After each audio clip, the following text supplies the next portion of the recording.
warahmatullahi wabarakatuh. Alhamdulillah, pertama kita sekali berhadapan dan puji kepada Allah Subhanahu wa taala. Yang mana Allah pada malam hari ini malam yang ke-12 seperempat mudah-mudahan insyaallah kita masih di depan di rumah Allah selesai melaksanakan baru bisa secara benar dan nanti akan kita ikuti dengan sudah terawih dan selamat yang kita sampaikan kepada kita besar Muhammad SAW, Nabi yang telah bermasyaallah hidup dari manusia manusia pada khususnya. Semoga dengan ucapan Allah Muhammad yaumil akhir kita akan masuk pada amin amin ya rabbal alamin. Baik bapak-bapak, ibu-ibu saudara sekalian, sebelum Bapak Ustadz Robbani insyaallah Ustadz hadir dari kita memberikan ceramah kepada kita, ada beberapa informasi ataupun pengumuman yang pertama yaitunya bagi bapak-bapak, ibu-ibu maupun saudara-saudara yang mau membayarkan zakatnya, panitia amil zakat kita sudah ada di meja sebelah belakang ibu. Jadi nanti kalau ada yang mau membayar zakat, kami sudah bisa menerima. Selanjutnya untuk informasi selanjutnya yaitunya untuk acara besok subuh, yaitu bersama kajian subuh, kajian motivasi pribadi muslim dan tazkiyatun nafs yang akan disampaikan oleh Dr. Tahidin Masmur CPAM sesuai dengan PA yang sudah kami sampaikan dan kami sampaikan kepada bapak dan ibu. Semoga besok subuh pada subuh kita bisa mengadakan tausiah subuh akan dilanjutkan dengan prosesi pengembangan dirinya mungkin sampai jam 7 besoknya ya. Kita lanjut sampai jam 7 setelah suruh.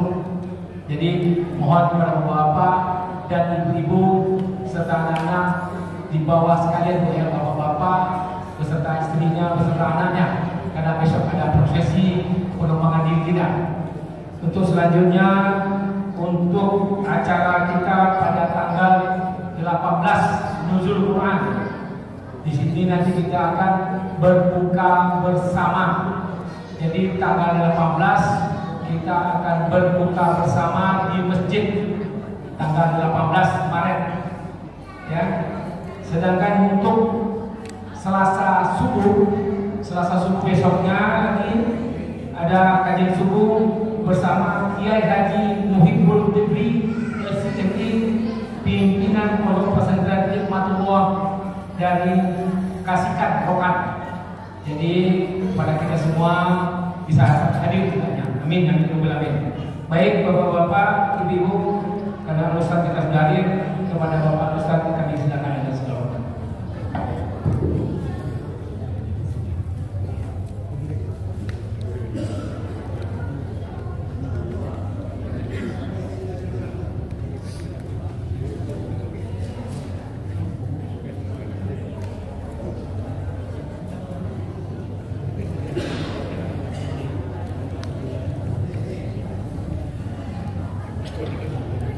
Assalamualaikum warahmatullahi wabarakatuh.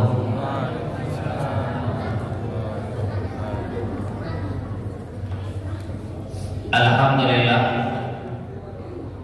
alhamdulillahilladzi khalaqal insana fi ahsani taqwim, tsumma radadnahu asfala safilin, illa alladziina aamanu wa 'amilus shalihati falahum ajrun ghairu mamnun. Asyhadu an la ilaha illallah wa asyhadu anna sayyidina Muhammadan 'abduhu wa rasuluhu la nabiyya ba'dahu. Wa qala Allah ta'ala fil Qur'anil Karim, a'udzu billahi minasy syaithanir rajim, bismillahirrahmanirrahim. Yudabbirul amra minas samaa'i ilal ardh, tsumma ya'ruju ilayhi fi yawmin kana miqdaruhu alfa sanatin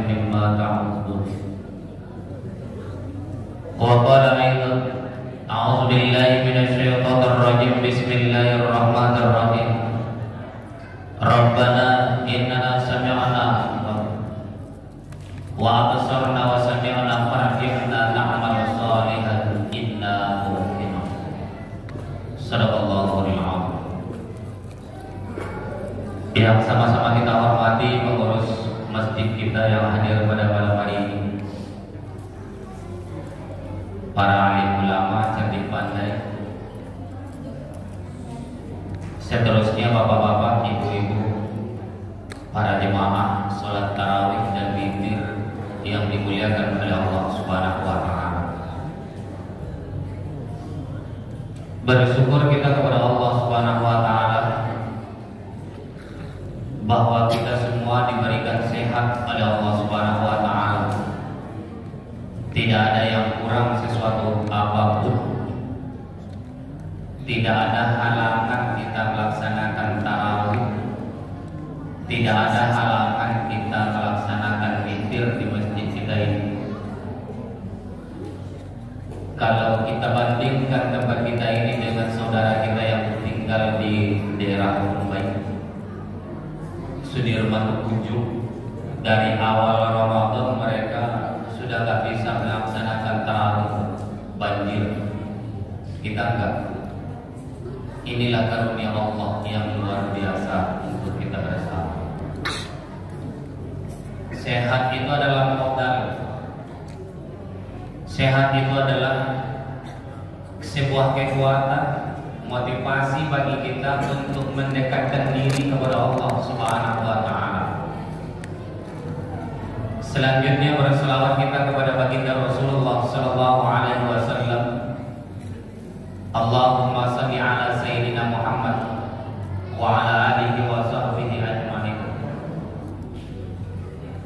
Kalimat ini pendek, namun bisa mewasilahkan kita, menyampaikan kita untuk bisa bertemu dengan baginda Rasulullah sallallahu alaihi wasallam, untuk bisa berpeluk cium dengan baginda Rasulullah sallallahu alaihi wasallam di yaumil mahsyar nanti. Di suatu hari tidak ada yang bisa memberikan pertolongan kepada kita. Suami sibuk dengan urusan dia, istri sibuk dengan urusan dia, maka pada hari itu kita hanya bisa dipertolong, yang bisa ditolong oleh amal kita masing-masing. Kemudian yang bisa memberikan pertolongan kepada kita semua adalah Nabi Muhammad sallallahu alaihi wasallam. Maka dengan sholawat inilah wasilah yang bisa menyampaikan kita bersama. Perbanyaklah sholawat ini.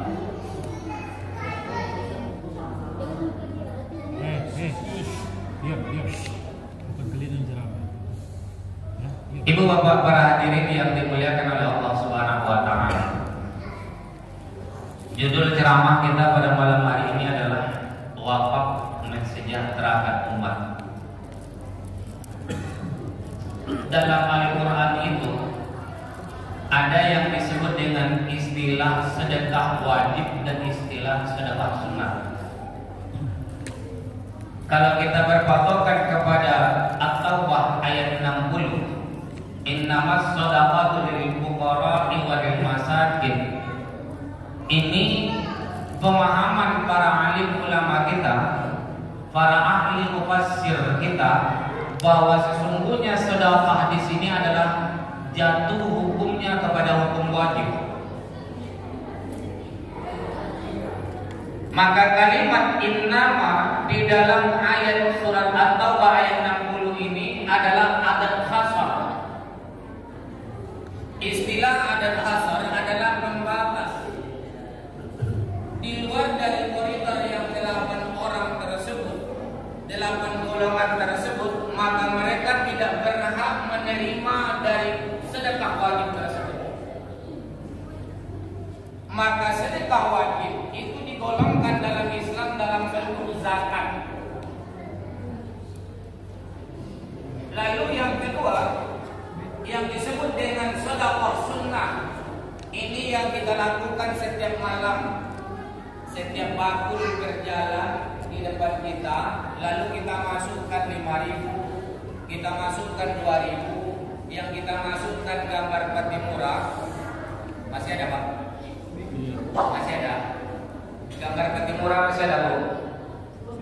Ibu, lalu Pak,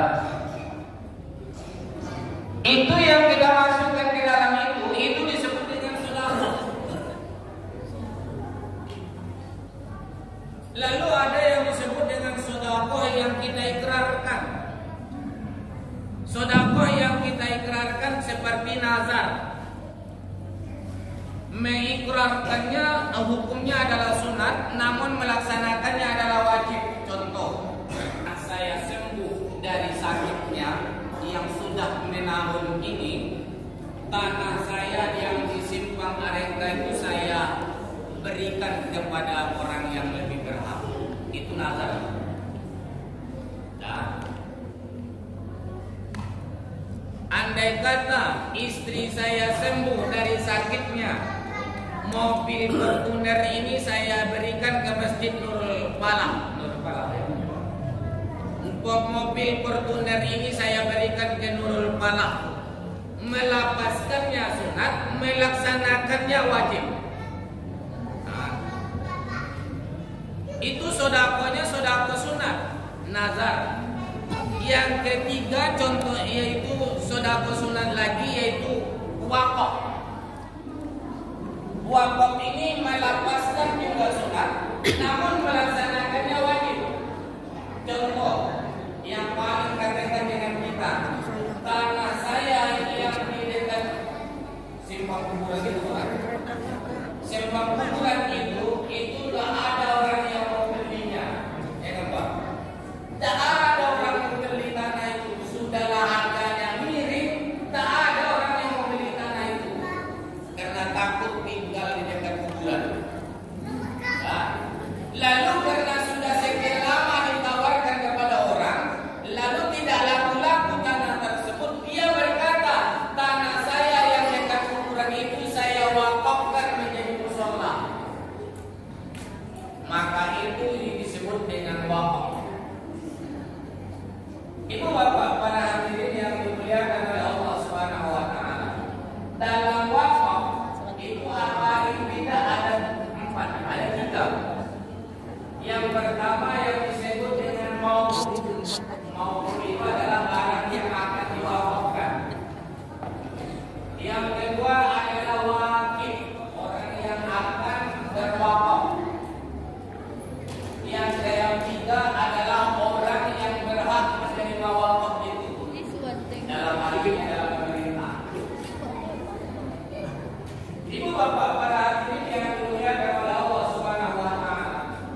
Setiap tanah atau harta yang kita wakafkan itu terlepaslah dari si pemiliknya. Tidak boleh lagi pemilik tersebut mengambil manfaat dari tanah tersebut. Tidak boleh lagi si pemilik yang berwakaf tersebut untuk mengambil manfaat terhadap harta yang telah dia wakafkan tersebut. Ustaz, kalau seandainya dia ambil lagi manfaatnya harta wakaf tersebut, bagaimana hukumnya dalam Islam? Itu tidak boleh, haram hukumnya.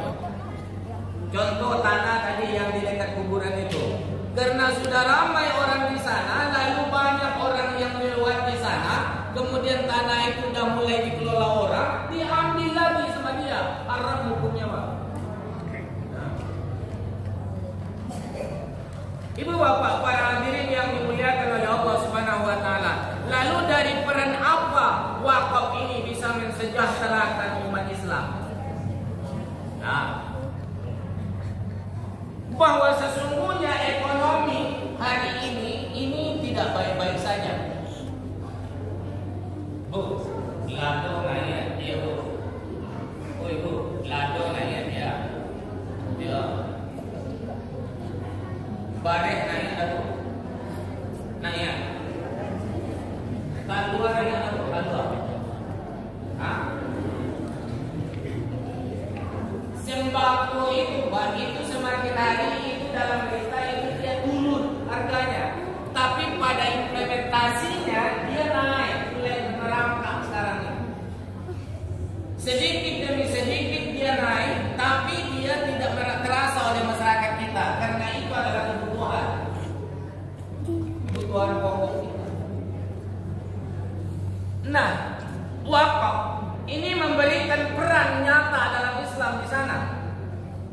Bagaimana dia memberikan peran bahwa wakaf ini, bahwa setiap orang yang miskin di tempat kita, miskin itu ada dua macam. Ada yang disebut dengan miskin normal, ada yang disebut dengan miskin ekstrim. Sekarang ini sudahlah miskin ekstrim lagi.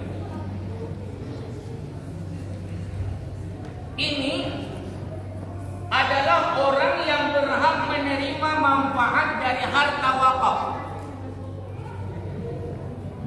Miskin ataupun miskin ekstrim, mereka adalah orang yang berhak menerima manfaat dari harta wakaf. Setiap harta yang diwakafkan oleh si mawakif, oleh orang yang berwakaf, itu dikelola oleh pemerintah. Dalam hal ini Departemen Agama, Kementerian Agama yang mengelola. Nah, setelah dikelola oleh mereka, setiap tanah yang bisa dipinjamkan kepada orang miskin, setiap tanah yang bisa dipinjamkan kepada orang yang miskin ekstrim, sebelum diambil manfaatnya secara luas, maka itulah peran dari wakaf untuk mengangkat derajat ekonomi umat Islam. Contoh, tanah yang dekat tadi diwakafkan jadi musola. Sebelum dibangun musola, itu boleh dimanfaatkan oleh orang sekitarnya dengan cara dipinjamkan. Sewa tak bayar, yang penting tanah itu bersih.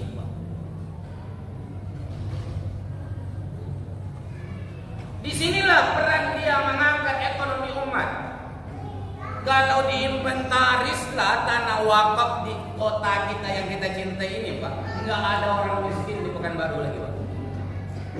Diinventaris semua. Kalau dihitung semua manfaat dari sebuah tanah tersebut, andai kata seorang miskin tersebut jualan goreng aja di situ, Pak.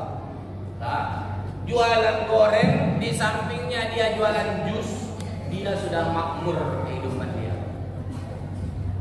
Untuk memberi makan anaknya, untuk memberi makan istrinya sudah siap. Disinilah dia memberikan manfaat. Tapi kalau seandainya tidak dikelola harta wakaf ini dengan secara baik dan benar, itulah azab untuk awak. Nabi Muhammad SAW menjelaskan kepada kita bersama, idza mata banu Adam, apabila anak Adam, kita semua ini meninggal, Pak. Meninggal dunia, inqata'a amaluhu kullu, terputus seluruh amal mereka. Amal awak terputus semua, Pak. Solat tidak boleh. Ada sejarah dengar dari awak, Pak, uang yang lama matinya sembahyang balik. Tidak ada. Uang yang lama mati itu cuma bisa disembahyangkan. Kemudian tidak ada lagi sejarahnya orang yang mati itu puasa. Tidak ada. Illa salah satu kata Rasul, kecuali yang tak terputus itu 3 perkara. Apa yang pertama? Sedekah jariyah, sedekah jariyah. Sedekah jariyah ini itulah yang kita infakkan, yang kita sedekahkan, yang kita wakafkan. Itulah bentuk barangnya. Apapun yang kita sedekahkan ke Masjid Nurul Falah ini, dia akan memberikan manfaat kepada orang yang bersedekah. Apa manfaatnya? Makanya setiap sedekah itu dia akan mengalir pahalanya selama awal sembahyang di Masjid Nurul Falah, Pak. Apapun yang disedekahkan orang dari dahulu awal berdiri masjid awak mengalir pahala. Mengalir pahala. Amalah membuktikan. Ambo tengok saudara-saudara awak yang namanya di dunia itu, setiap ada yang berinfak anaknya. Ini itulah yang selalu mendapatkan manfaatnya. Dalam sebuah riwayat, seorang ibu memiliki seorang anak yang jualan di pasar bekas di Mekah. Jumat malam, hari Kamis malam Jumat, anaknya tersebut memanggil warga sekitar rumah dia, memanggil seluruhnya, anak yatim, janda-janda tua, janda. Nah, itu dipanggil ke rumah dia, dipanggil setiap malam ke rumah dia, malam Jumat. Habis maghrib, habis baca surat Al-Ikhlas, kemudian Qul a'udzu birabbil falaq, kemudian surat Qul a'udzu birabbin nas, kemudian tahlil, baca doa. Setiap malam Jumat itu yang dilakukan. Apa yang diterima oleh ibu anak yang meninggal tersebut, setiap malam Jumat itulah ibunya selalu berdiri di depan kuburan dia, dan di depan kuburan itulah dia memberikan manfaat kepada orang yang tidak pernah bersedekah anak. Nah, itulah yang itu.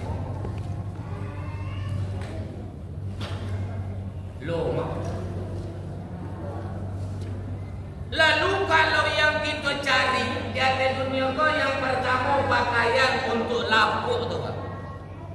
Yang kedua yang kita makan itu untuk busuk tu kan. Nah, berapa banyak punlah makanan yang terhidang di meja makan babu kopak. Yang kita minum cuma segoleh air putih angin aja.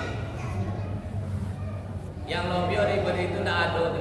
Nafsu sudut. Itu cuma sampai di sini. Iko ke bawah itu putih, busuk barang tu. Lalu pakaian contoh apapun lah mahal pakaian yang awak miliki, model itu beratusan juta harga pakaian itu untuk lapuk pak. Itulah barang. Bu, punya ibu bolang, cincin, banyak kiri kanan. Kalau awak meninggal, siapa makai le bu?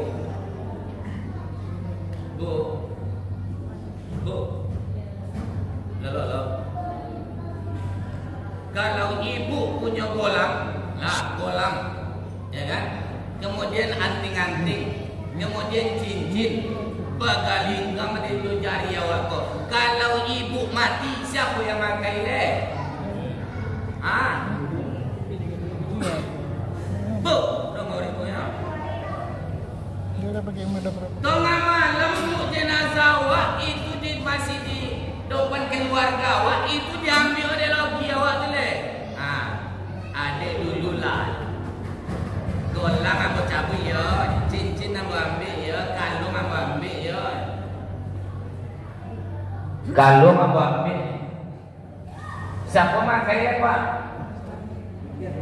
Bini muda 20.000.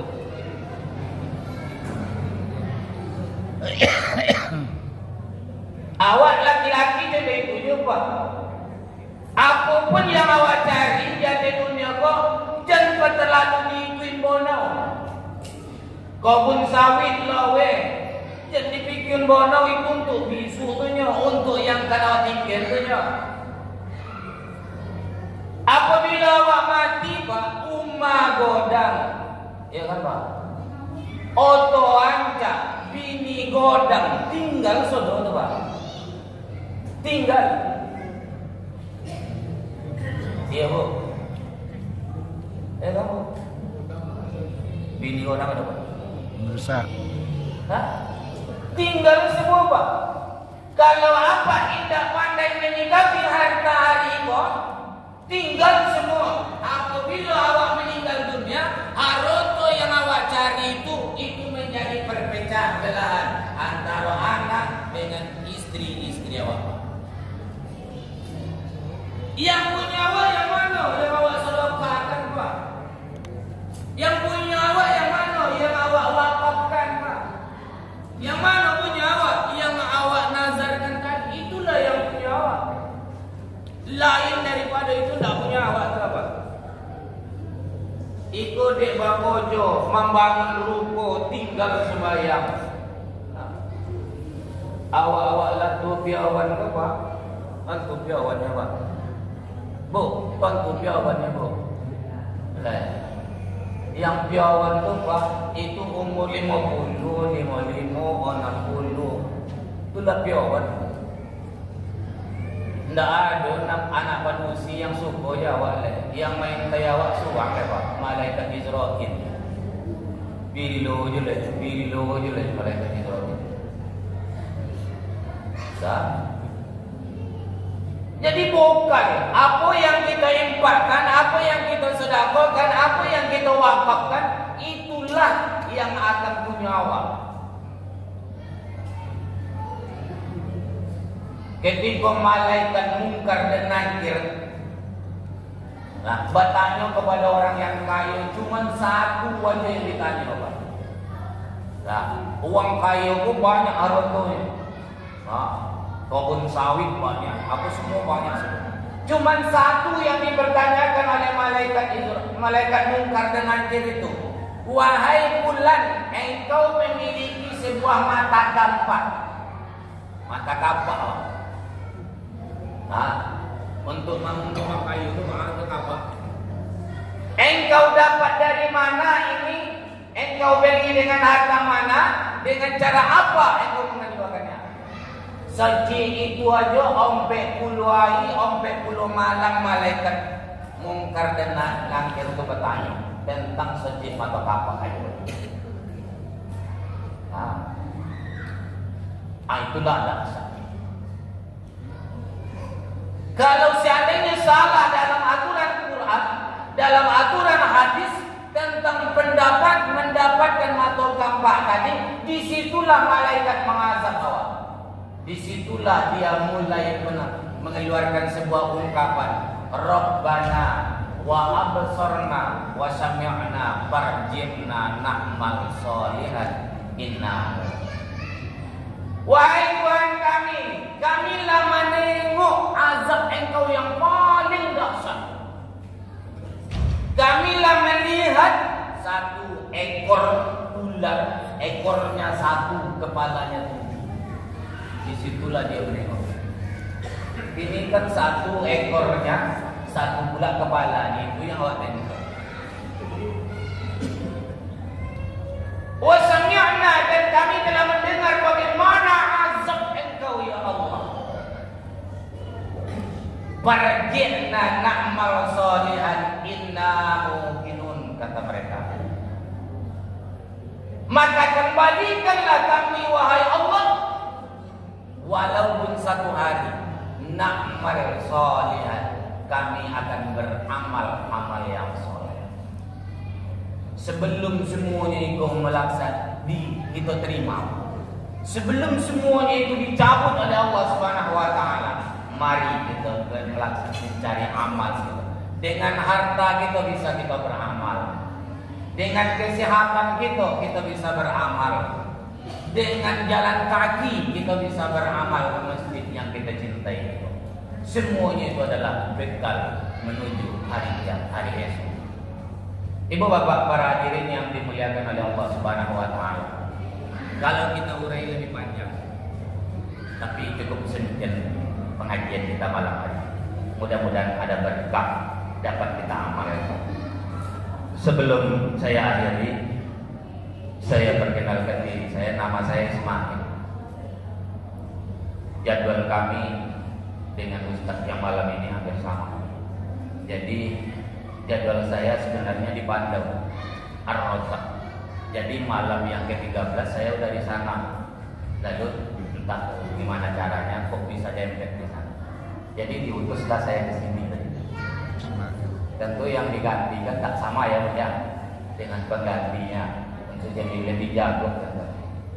Saya S1 di UIN, jurusan Bahasa Arab, S2 di Manajemen Pendidikan, S3 di Pendidikan Islam di UIN Korea. Tugas saya di Dinas Sosial, di bagian banjir itu bagian saya.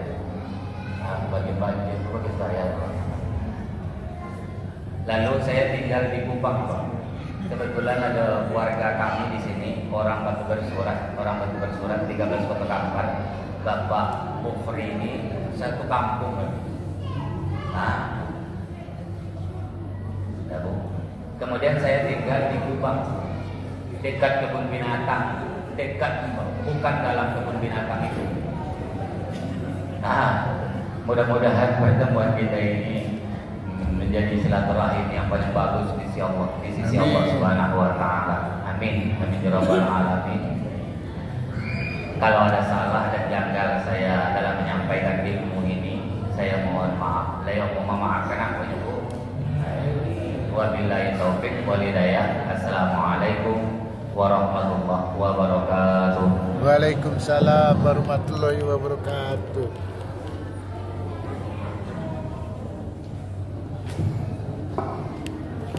Jazakumullah khair. Baik Bapak-bapak Ibu, untuk iftar Ramadan pada malam hari ini untuk tadarus Bapak Haji Jarod Hernowo Mutmainah dengan M Soleh Jalan Boltonville. Untuk sahur Bapak Ed Irwan E06 Diamond. Untuk berbuka besok Bapak Tarmizam dengan Bapak Iksan E3 Kings Park. Baik Bapak-bapak Ibu, cukup pertemuan kita pada malam hari ini. Sekedar informasi, malam ini sudah malam ke-15. Jadi pada saat witir nanti kita akan kunut Bu ya. Jangan terkejut pula nanti malam ini kita ada kunut Bu ya. Terima kasih. Assalamualaikum warahmatullahi wabarakatuh. Waalaikumsalam.